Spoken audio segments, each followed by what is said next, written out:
Ensinar matemática é um desafio tremendo. É um tremendo porque é a matéria monstro, digamos assim, das escolas. É a matéria que dá mais número de repetências. O professor, ele é muito cobrado e, querendo ou não só o professor doa o máximo de si e às vezes ele não tem esse retorno. Então é muito complicado. Eu acho que a matemática, ela ainda tem que criar, primeiro, as pessoas têm que ver a matemática bonita como ela é, porque ela é linda, e eles têm que criar amor pela matemática, e isso é muito complicado para um professor.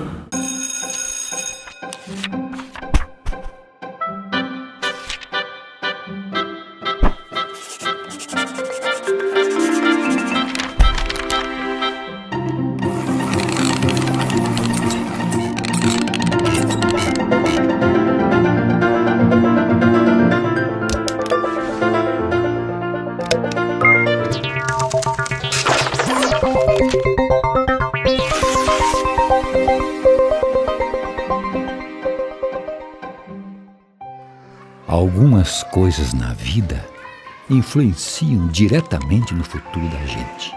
A educação é uma das principais.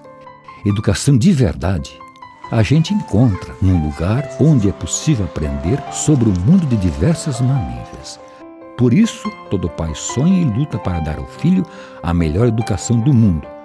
Há mais de 100 anos, a educação adventista se preocupa com o futuro dos seus alunos e prepara o caminho de profissionais de valor. A educação adventista fez parte da minha história. Nosso compromisso é com o seu futuro e com os seus sonhos.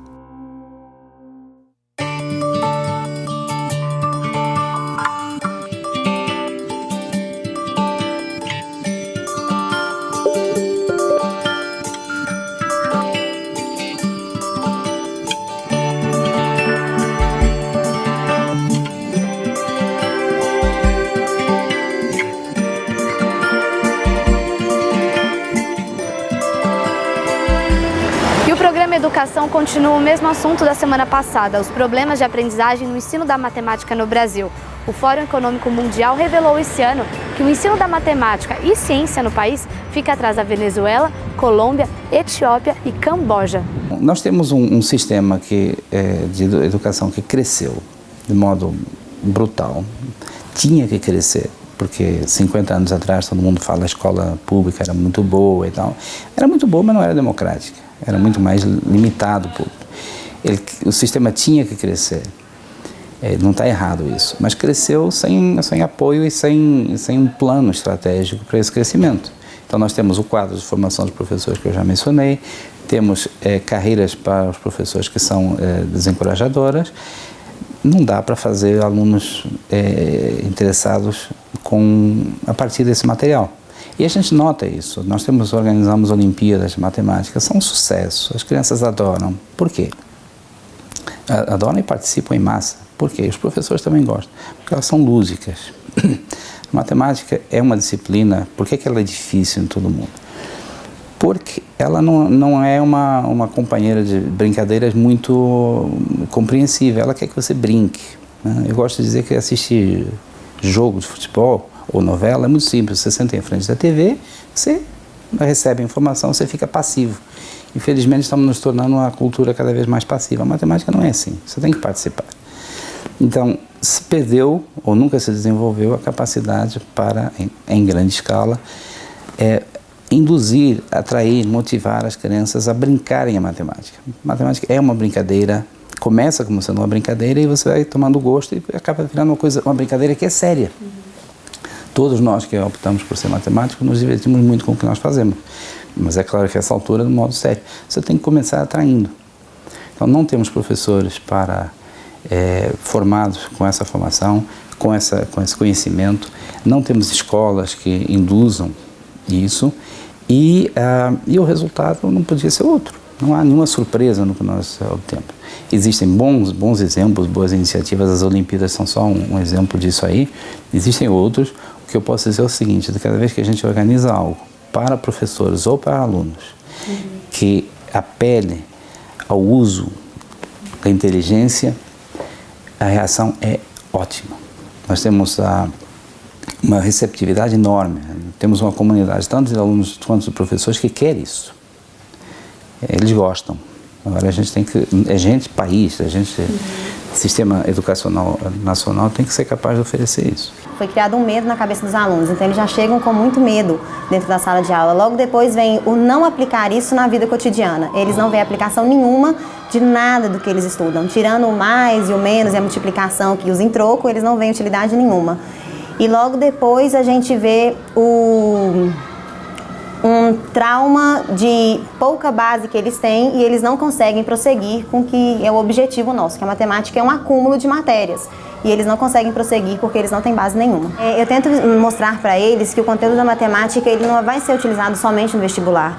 Eu falo para eles na aplicação, por exemplo, no crescimento populacional, nas taxas de variação do mercado, quando eles vão fazer qualquer tipo de obra, em qualquer coisa, o conteúdo pode ser aplicado. Eles ainda não têm essa visualização, mas dentro de sala a gente traz o mundo de fora para dentro da sala, tentando aplicar a matemática no dia a dia.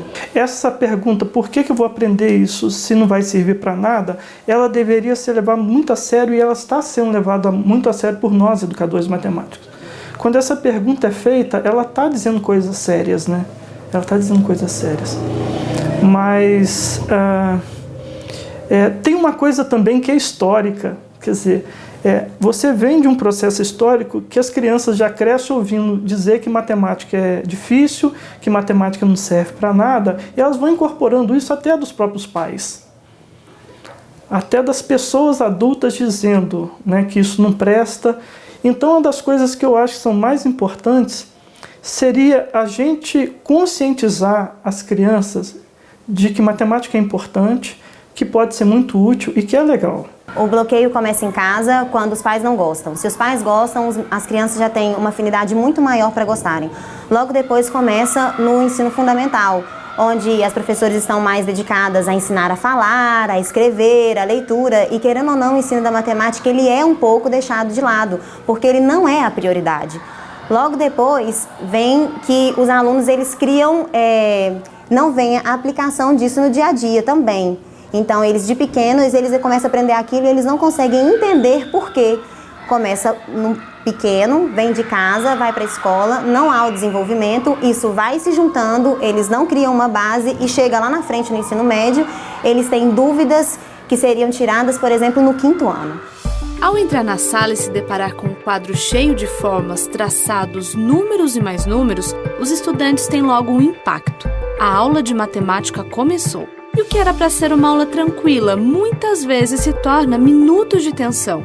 Essa matéria é exigente, ela pede para os espectadores raciocínio lógico e participação, empenho para ser aprendida. Tornar a matemática matéria atraente e gostosa de se aprender é desafio que educadores matemáticos do mundo todo buscam alcançar. Você está perguntando se vamos todos ser Neymar da matemática? Não, pois é, ser bom, ser um talento, vai ser reservado a alguns. Agora, jogar pelada todos nós sabemos jogar, e é bom para a saúde, e no caso da matemática é mais do que ser bom, é útil, é necessário. Ter o conhecimento básico, que é parte da matemática, que é necessário para a cidadania, está ao alcance de todo mundo. Tá? Não precisa ser nenhum gênio, nenhum talento especial para desenvolver talentos de contagem, de medida, de raciocínio lógico. E, infelizmente, não estamos fazendo isso. A gente fala muito em matemática, mas a lógica que eu acabei de falar é ligada, é parte, mas é tão importante quanto.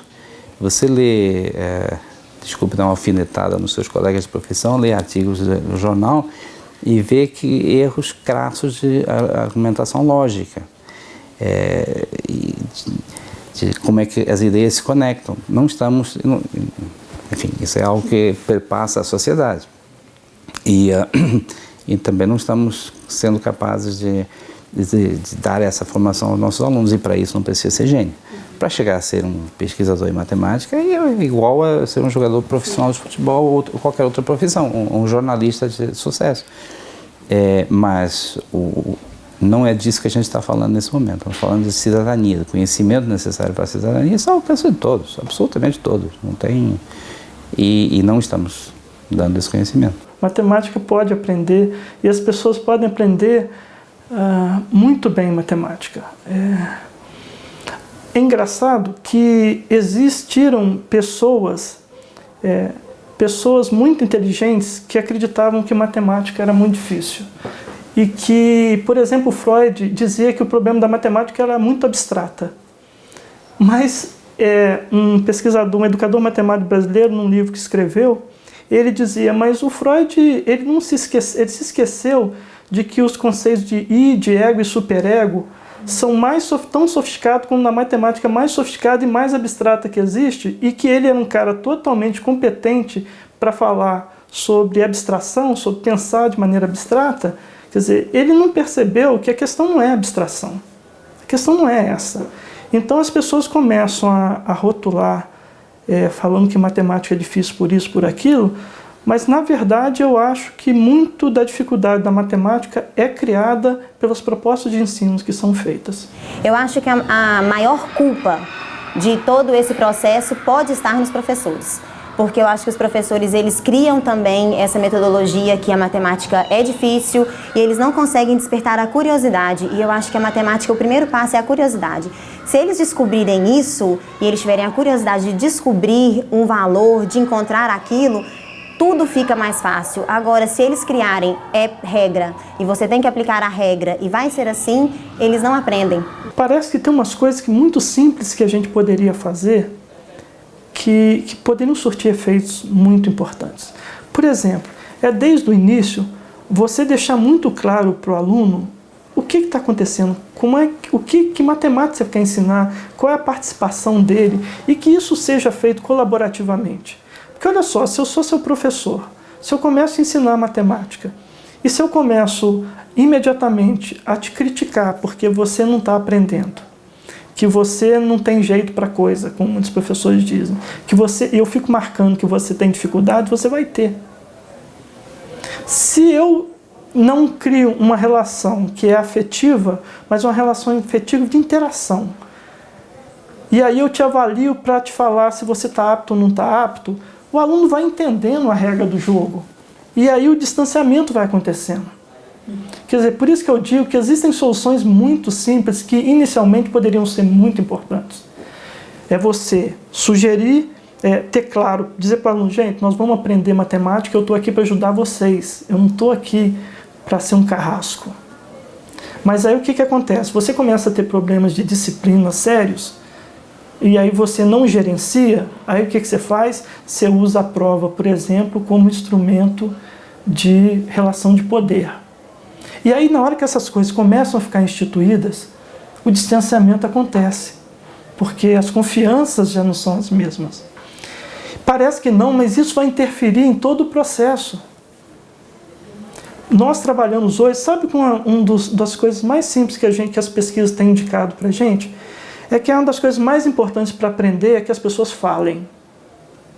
Então é importante você criar um ambiente de sala de aula em que os alunos interajam, falando um para o outro, falando para o professor. Como eu trabalho com alunos que chegam no terceiro ano e não sabem, por exemplo, fração. É claro que se eu vou trabalhar no quinto ano, eu gasto um mês para ensinar fração.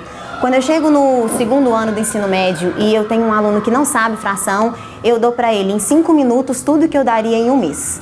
E aí eu crio nele a vontade de procurar aprender, porque isso vai fazer falta. É claro que a gente tinha que ter muito mais tempo de dedicar, mas a gente tem que cumprir um conteúdo, tem que cumprir uma meta até o final do ano.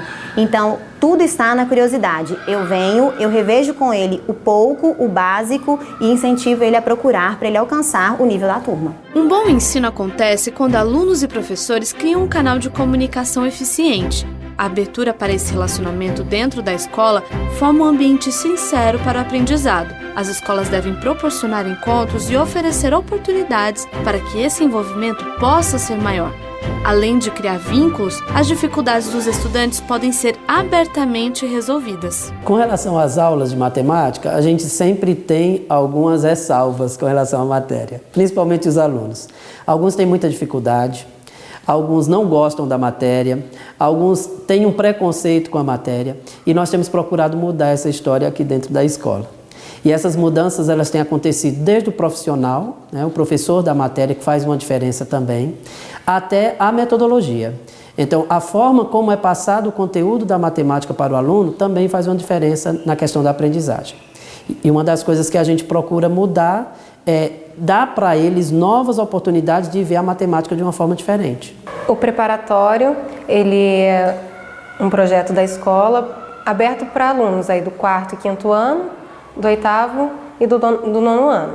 A escola deixa aberto aí para quem quiser participar desse preparatório e justamente para dar um passo a mais, para ir além do que está vendo na sala de aula. Uma das ferramentas que nós temos para melhorar a ideia da matemática para os alunos é o preparatório. O preparatório é uma ferramenta que nós usamos para beneficiar alunos do 8º e do 9º ano. Estes alunos, eles têm uma revisão de conteúdos que vem desde o 6º até o 9º. O objetivo dessa revisão é fazer com que eles possam fortalecer o que eles já sabem com relação à matemática e motivá-los para o que pode vir à frente, o que vai esperá-los lá no ensino médio. Então, a ideia não é reforço. Tanto que o conteúdo que eles veem no preparatório não é o mesmo conteúdo que eles veem dentro da sala de aula. Em algum momento, esse conteúdo pode vir a combinar, ser o mesmo, mas não está dentro do projeto do preparatório, porque ele vem desde o mais simples, conceitos mais simples, até mais complexos, que o aluno vai seguindo. Então, ele tem uma lista de exercícios semanal que ele leva para casa e essa lista deve ser feita em casa. Ele faz essas atividades e volta com esses exercícios prontos. A professora não vai corrigir exercício por exercício. O que ela vai fazer é, daquela lista de exercícios que ela passou para casa, então ela vai agora tirar as dúvidas dos alunos com relação a algum exercício que eles tiveram dificuldade de fazer. Alguns professores, eles apresentam a matemática como decorar fórmulas. Mesmo na sala de aula, no preparatório, eu deixo bem claro para eles que eu não quero que eles decorem. Se o aluno vem para mim com um raciocínio diferente do que eu usei, mas que chega também no resultado, eu vou incentivar o aluno a fazer porque o aluno está pensando. Eu não quero bloqueá-lo de pensar. Eu quero que ele pense. O importante é pensar. Se ele está usando um caminho, por mais que não seja o que eu quero, mas é um caminho correto, eu vou incentivar o aluno a seguir aquele caminho. E no preparatório é a mesma coisa. Existem vários jeitos de resolver um problema só. E eu quero que os alunos encontrem esses caminhos, o que for mais fácil para eles. Eu posso usar uma fórmula para resolver um problema? Posso, mas se chega numa hora de uma prova, de um vestibular, eu esqueci aquela fórmula.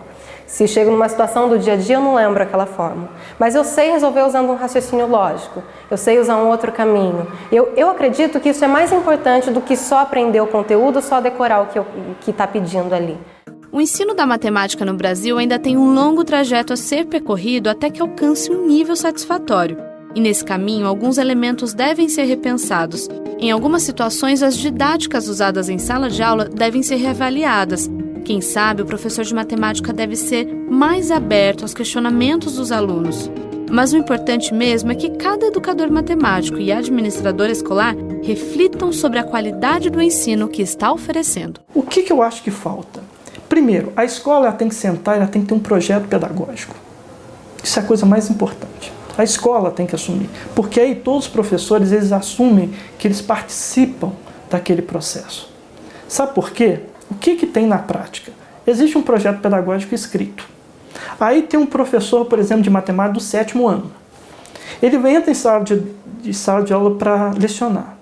E aí ele encontra os alunos com dificuldades.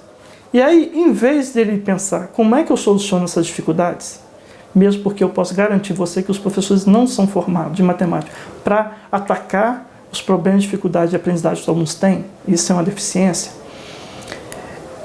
eles entram em sala de aula e como eles não dão conta, aí começa uma farsa instituída. Qual é? O cara diz, o aluno ele está com dificuldade porque o problema foi nas séries iniciais, que o problema foi do professor do ano passado, porque o aluno não tem pré-requisito. Ou seja, o professor ele não soluciona o problema da dificuldade de aprendizagem do aluno, ele repassa o problema. Mas eu diria que nós recebemos um salário como professores para dar conta exatamente dos alunos que têm dificuldade. Porque os alunos que não têm dificuldade, eles não precisam de você. O aluno que vai bem, ele vai bem talvez ele poderia se ir bem sem a sua auxílio. Então, a sua grande função na sala de aula é tentar ler o que o aluno está dizendo, para tentar detectar as dificuldades de aprendizagem dele e atacar na solução. E aí o que seria interessante, se ao longo do seu 1 ano de aprendizagem, de ensino, você não desse conta de resolver muitos problemas dos alunos, você preencheria um protocolo dizendo para o professor da série seguinte: nós temos que continuar atacando esses problemas. Entendeu? Então, se você trabalha os professores todos juntos para que o aluno aprenda, você não vai ter no 9º ano um aluno que não chegue sabendo fazer as operações básicas. Por quê? Foi detectado e todo mundo trabalhou nessa direção. Uma coisa que eu estou dizendo para os meus colegas, gradualmente está começando eu acredito, começando a cair a ficha, você não pode ter um bom ensino de matemática se os matemáticos não estiverem envolvidos. Se os matemáticos, quer dizer, nenhum de nós tem o direito, a comunidade como um todo, não tem o direito de se fechar numa torre de marfim e dizer: não, isso aí da educação básica não é meu problema. Meu problema é a educação universitária, é pós-graduação. Isso é um tiro no pé da comunidade, porque o aluno da pós-graduação vem da educação básica. Então, enquanto nós tivermos o panorama atual da educação básica, nós não estamos realizando o potencial do país, inclusive na parte de pesquisa e pós-graduação. Quando a gente vê na televisão esses grupos tendo ações em comunidades carentes, né, a gente vê isso muito na televisão. Eu comecei a perceber reiteradas vezes que aí o jornalista, como você, chega lá e coloca o microfone na boca de um menininho e pergunta: e aí, o que é isso para você? E eu estou impressionado que ele sabe claramente os objetivos ali. Ele fala: não, eu estou aqui para aprender a tocar violino ou para jogar tênis, e porque isso pode melhorar a minha saúde, e porque eu posso ser uma pessoa melhor, e eu preciso ter notas boas na escola. Sabe o que isso me diz? Às vezes eu fico com medo da gente ir numa escola e colocar o microfone na boca de um estudante e ele não saber o que ele está fazendo ali. Ele fala: não, eu venho aqui para encontrar meus amigos. Ou seja, eu estou preocupado se a gente meio que... Eu falo o próprio sistema escolar, a diretora, a coordenadora, o supervisor e os próprios professores, nessa correria que a gente tem no dia a dia, a gente está esquecendo de falar para o aluno, esclarecer para ele que espaço importante é aquilo. A escola, para mim, não sei se é por conta da minha própria formação, para mim ela é um templo. Porque não tem nada mais especial do que aprender. A escola tem que motivar o estudante de alguma maneira, aí já na parte genérica, não só restrito da matemática, né? Qual é a cara da escola hoje? A cara da escola é uma cara atrativa, de braços abertos, uma cara carrancuda, onde você vai ter que cumprir regras surreais e tal, né? Não sei se o grupo de professores chega a pensar nisso, tá certo? É claro que tem que ter uma organização, que tem que ter um respeito, que tem que ter regras, que tem que ser seguidas, mas... qual o índice de atratividade da escola para um estudante? Por que ele vai lá? Tá? Será que a gente tem como conversar com esses estudantes para que eles consigam compreender o valor da escola? E agora voltando da parte genérica para a parte específica, será que eles têm, a gente pode conversar com eles também para saber o quanto a matemática é importante para exercer a cidadania plena? Voltando na sua primeira questão, né, sobre o analfabetismo matemático, né? Sem uma porção de matemática mínima, aí você não vai conseguir ser cidadão plenamente. Talvez o segredo fosse, quando entrasse numa sala de aula de matemática, ou quando o aluno chegasse na própria escola, você dissesse a ele quais são os objetivos de estar ali. Porque isso parece que se perdeu, principalmente nas escolas públicas. Ó, meu amigo, vem cá, sabe o que esse lugar aqui? Esse lugar aqui ele é muito especial. Só te dar mais um exemplo sobre o especial. Eu tenho um amigo que ele formou em pedagogia. E por decisão ou coisas da vida, ele foi trabalhar dentro de um presídio no estado de São Paulo. E aí ele falou: Amarildo, eu assisti uma rebelião. Teve uma rebelião no presídio que eu estava. E ele com o olhar de pedagogo dele. E ele falou: Amarildo, destruíram a cadeia inteirinha. Tudo foi destruído, menos uma sala. Sabe o que era a sala? Era a sala onde eles tinham aula. E aí, ele depois que passou aquilo, com o olhar de pedagogo, ele foi perguntar porque ele trabalhou na cozinha também, então as pessoas tinham uma boa relação com ele. E ele foi perguntar para um dos chefes lá da rebelião e dos presos lá. E ele disse para ele, cara, ninguém podia pôr a mão naquilo, porque aquele lugar é sagrado. Putz, sabe? É disso que eu estou falando. Se você não sugerir para o aluno que aquele é um lugar sagrado, ele não vai dar conta disso. Então não vai ter diferença aquele lugar especial com a praça do bairro dele. E para mim essa diferença tem que ser marcada. Trazer a matemática para mais perto dos alunos e fazer dessa disciplina algo mais significativo para eles, talvez seja o caminho para melhorarmos os índices de aprendizagem. O programa Educação fica por aqui e eu espero você na semana que vem. Educação para mim é ser um pouco mais do que todo mundo é fazer um pouco mais do que um professor faz. Ser educador é ser amigo, é ser companheiro, é ensinar um pouco mais do que a própria matéria, um pouco mais do que o conteúdo acadêmico em si. É fazer diferente na vida de um aluno. E eu aprendi o que é ser educador, o que me motivou muito a ser um educador foi um texto de Rubem Alves que fala que professor não nasce, professor se vira. E educador não, educador nasce. Nós temos um dom para educar. E isso me motiva, isso tem me motivado. Isso para mim é educação.